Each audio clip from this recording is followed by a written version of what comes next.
Hello historians, I am Jennifer Worman and this is my discussion video for the American Christian Heritage 530 class for the article entitled John Winthrop, City of Women by Laurel Thatcher Ulrich.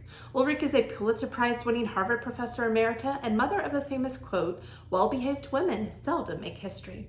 Her article reflects on the Puritan colony of Massachusetts, its first governor, John Winthrop, whose journals centered on the grapples of gender social issues she references to build her analysis, and Anne Hutchinson, a willful woman of equal devotion who she calls America's first dissenting heroine, end quote.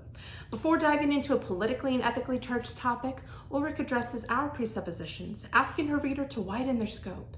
In similar form, I will attempt the same, as according to these course guidelines, historians must be honest and objective in their research, understanding it is God who has established order, intelligence, and truth, while recognizing the Bible and history teach all men to recognize their human limitations.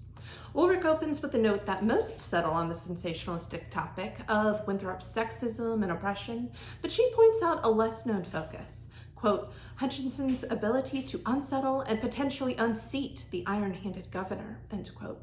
This was more than man versus women. She writes, quote, it would be hard to find another place or time in American history where the theological speculations of a housewife could carry such political weight, end quote. Much was expected of these women, who bore many burdens particular to their sex and foundational to any growing society. Yet Ulrich writes that for all their necessity, Winthrop held to the opinion that women were, quote, civilly dead, end quote.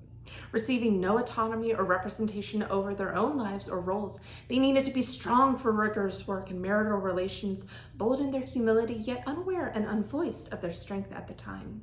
They needed to operate together for a cohesive society, but never let their minds transcend that of their humble tasks and feminine disposition. Anne Hutchinson was a learned and emboldened woman, family to Puritan ministers, mother of 12, a midwife, and through her birth work began instructing women in the Bible and debriefing sermons. A large group of people, men and women alike, came to her house to hear her speak on the belief that grace superseded works. Historian Kohler writes, quote, antinomianism, by relegating men and women indiscriminately to a position of utter depravity, extended the feminine experience of humility to both sexes, end quote. Winthrop was enraged at this and used his influence and position to silence Hutchinson. She was brought to a legal and ecclesiastical trial, both of which she was found guilty and banished, causing author Deborah Schneider to say, quote, her state of mind deteriorated, end quote. One wonders what chastisement the men who went to Hutchinson's house experienced. It is not at all noted. And as if this was not enough, she was one of the few mothers who experienced a stillborn loss, but not just a stillborn. These babies were horribly deformed, which led to them being coined monstrous births by Winthrop and others. Advances in medicine have since identified these as hydatidiform moles, masses where fetal tissue is not even present, and her depression and mental health decline were most certainly due to the enormously high HCG levels brought on by this mass, according to Dr. Richardson. Thus, the correlation of birth trauma and witchcraft was born into the New World, and it was the monster, as Winthrop calls it, quote, the power of God to right women's errors on their bodies, end quote.